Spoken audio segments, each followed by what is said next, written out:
Richard Childress is absolutely furious with NASCAR as the regular season has come to an end. He feels that NASCAR has made a very dangerous precedent and that it would change NASCAR racing forever. RCR has also lost millions of dollars with that penalty. As the final race of the regular season came to an end, none of the RCR drivers made it to the playoffs. Not for lack of trying, though. Back in Richmond, Dillon, who is also Richard Childress' grandson, made a controversial move during the end of the race, where he took out both Joey Logano and Denny Hamlin in order to win the race. On the Wednesday after the race, NASCAR decided it was fair to penalize Dillon by stripping him and the team of the playoff spot that was earned with the race win. Despite appealing the penalty, RCR is now forced to live with it. Their ruling has changed NASCAR racing on the final lap forever, Childress said Saturday, prior to Cup practice at Darlington Raceway, later adding, "It's over $1 million to us, the largest fine ever in NASCAR. I'm just disappointed. That's all I can say." Richard Childress is right. This decision may have changed NASCAR racing. However, this is probably a positive change as it does not encourage dirty driving. From all the data and footage that we have seen since the incident, it is clear that Dillon intentionally wrecked both Logano and Hamlin. His spotter even yelled out, "Wreck him," on the radio. Given the overwhelming evidence suggesting that Dillon and RCR intentionally wrecked the other two drivers, NASCAR had no choice but to penalize him and the team. Speaking of choices, we're now giving you the choice to join a community of die-hard NASCAR fans. Just hit that subscribe button and we'll do the rest. Now that RCR will not be a part of the playoffs this season, they stand to lose millions. When Denny Hamlin was asked how much RCR stands to lose with this penalty, he said, "Probably about $2 million, and what the charter will get paid. That's the key." JTG Daugherty co-owner Brad Daugherty said the number is higher. "I think it's a little bit more, maybe $2.5 million, so that's huge," said Daugherty, who also serves as an analyst for NBC Sports on NASCAR races. Daugherty calls NASCAR's actions a very hard penalty. "This is going to hit RCR pretty substantially in their pocketbook, because we're always trying to figure out a way to create a positive balance of our checkbooks. This could be multiple millions of dollars in losses based upon this penalty. For a team like RCR, who run just two charters, $2 million is a lot of money and could determine their trajectory and how much the team can spend in the next few years.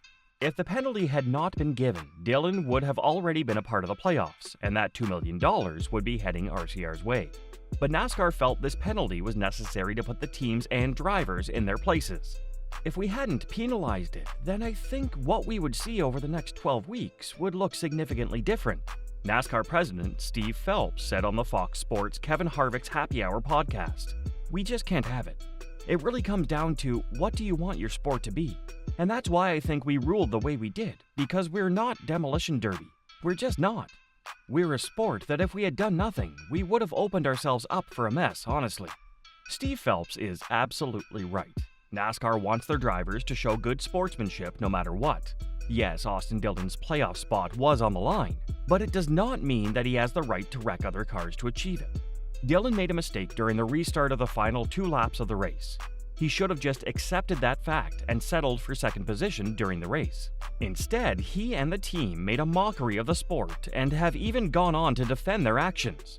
"The drivers now, they know where a line is, or they think they do," Childress said. "They don't.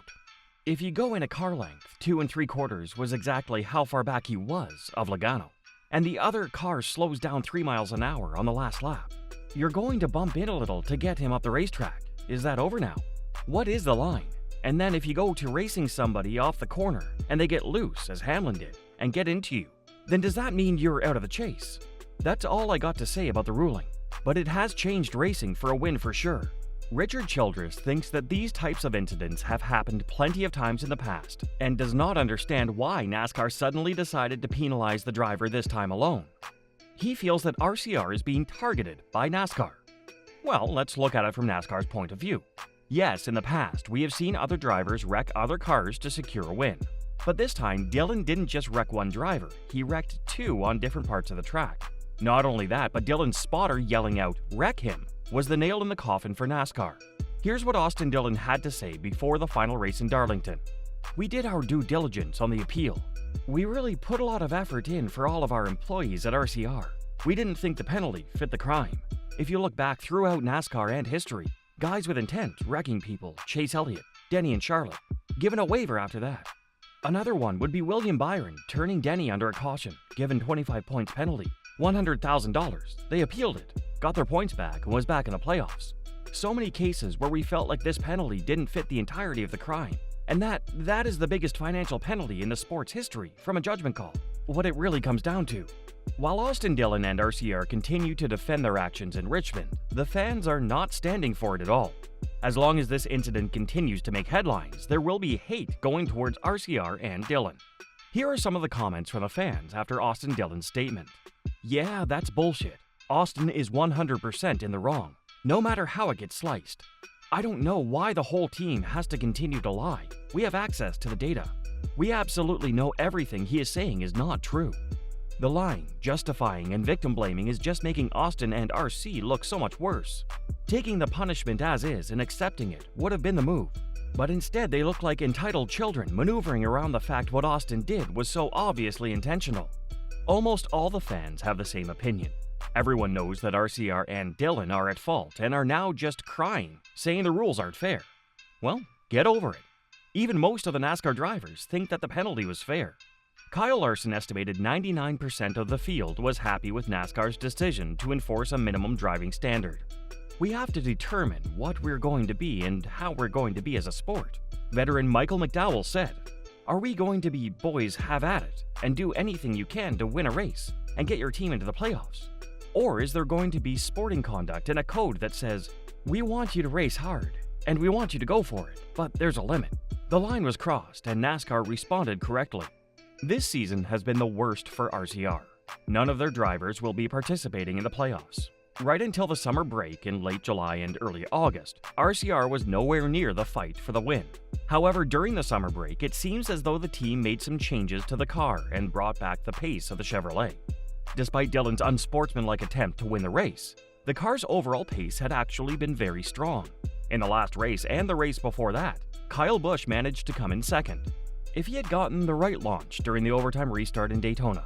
And in Darlington, Busch was battling against Chase Briscoe, who was also looking to win to secure his playoff spot.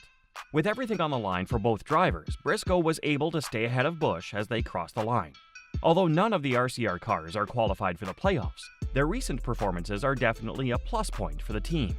Going into the next few races, RCR will be trying to get as much data as possible to develop a strong car for the 2025 season. There's no doubt that they would want Kyle to be fighting for the Cup Series championship next year. Besides, this could probably be the final opportunity for Busch to add one more title to his bag. But the 2024 season is not over yet.